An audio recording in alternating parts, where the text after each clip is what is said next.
중국 기자가 쓴 글을 일본 기자가 보고 적은 겁니다. 한국에 대한 일본의 수출 규제는 실패했다는 글인데요. 한번 말해보겠습니다.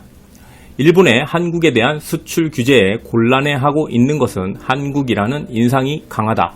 사실 한국의 불매 운동이나 규제 대응에 대한 반응이 그것을 말해주고 있다고 할 수 있겠다. 그러나 중국 언론은 16일 일본이 한국에 대해 새 품목 반도체 재료의 수출 규제를 실시한 것은 실패했을 가능성이 있다라는 기사를 게재했습니다. 기사에 따르면 일본에 대한 의존도가 매우 높았던 반도체 소재 3개 품목 중에 한국은 일본으로부터 수입할 수밖에 없었던 상황을 가졌다라고 말했는데요. 그 중에서도 폴리이미드와 국내 생산이 가능하다는 것을 확인한 것은 큰 뉴스라고 소개했습니다. 폴리이미드는 TV와 스마트폰의 622L 디스플레이 부분에 사용되는 소재로 그동안 한국은 완전히 일본 기업 2개사에 의존을 해왔다고 적었습니다.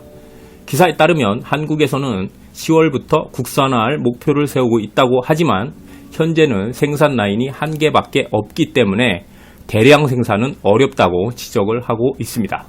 다음으로 반도체 칩을 제조하기 위한 레지스트 화학 물질은 2016년에 일본의 화학 대기업 JSR과 벨기에의 연구센터 IMEC가 설립한 합작회사에서 조달할 전망이라고 밝혔다고 하네요. 본사가 벨기에이므로 일본의 수출 규제와는 관계가 없다고 말했습니다. 마지막 고순도 불화수소는 기사에 따르면 한국은 중국에 있는 일본 기업의 공장에서 조달할 가능성이 있다고 했는데요.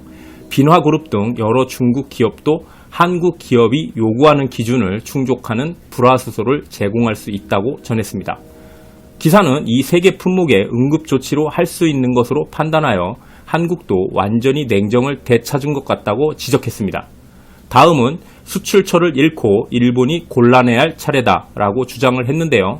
다만 일본에는 아직 반도체 제조 및 검사 장비라는 비장의 카드가 있고 그것을 사용할지 여부에 따라 향후 일본의 방향에 주목하고 싶다라고 매듭을 지었습니다. 이에 반응해 일본 기자는 이 글을 맺으면서 한국이 일단 3개 품목의 대체 조달처를 발견했을 뿐 일본의 실패라고 결정하는 것은 시기상조가 아닐까라고 되물었는데요. 원래 일본의 대응은 수출 관리 엄격화이지 금지가 아니라 실제로 이미 관리가 강화된 이후에 한국 수출 허가가 나오고 있다. 한국은 대안을 찾는 것도 좋지만 일본의 승인을 얻도록 하는 일이 쉽지 않을까 하고 끝맺었습니다. 그렇죠. 일본께 쉽긴 한데 또 같은 일이 반복될까봐 지금 국산화를 하고 지금 대체처를 찾고 있는 그런 거죠.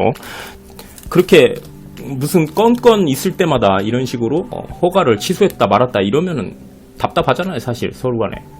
그러지 않습니까? 일본 기자는 지금 것만 보고 얘기를 하는 거지만 한국은 다음에도 똑같은 일이 또 벌어지지 않을까 하니까 이제 국산화를 해야 된다 하고 있는 거죠. 일본 반응입니다. 원래 수출 규제가 아니라 수출 관리의 엄격화이다. 한국 정부에 신뢰를 둘 수 없기 때문에 그러나 심사 결과 문제가 없으면 수출 허가가 난다. 그리고 삼성과 하이닉스는 탈일본 의사는 없다. 비용과 품질의 문제이기 때문이다. 그것은 한국 경제계와 경제인들도 알고 있다. 모르는 것이 문재인을 비롯한 좌파와 그들을 지지하는 한국인들.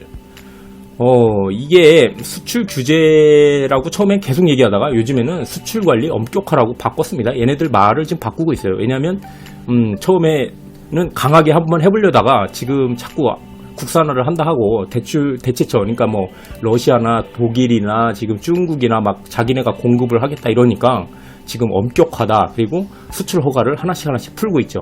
그 부분이기 때문에 백날 뭐 얘기해봐야 이제 틀린 거죠. 뭐 이제 어차피 앞으로 가면 갈수록 이제 탈일본이 될 겁니다. 당장은 안 한다고 얘기를 해야죠. 업체 입장에서는 손해놓을 이유는 없으니까요.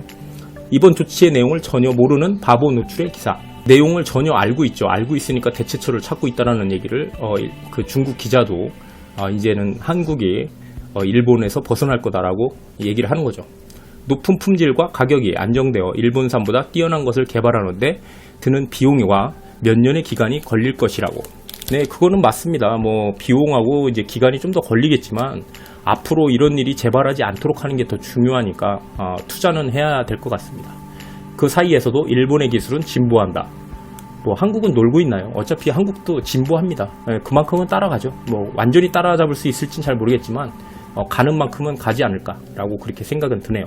중국의 휘토류와 비슷한 것, 뭐 내용상으로 그렇습니다. 지금 일본도 휘토류에서 벗어나기 위해서 다른 방법을 많이 강구해가지고 지금 휘토류가 원래 뭐 90% 정도를 수입하다가 지금은 60% 정도만 수입을 한답니다. 그 정도로 대체를 했다는 얘기죠. 한국도 그렇게 되지 않을까, 그렇게 생각을 해봅니다. 여기까지 하겠습니다. 감사합니다.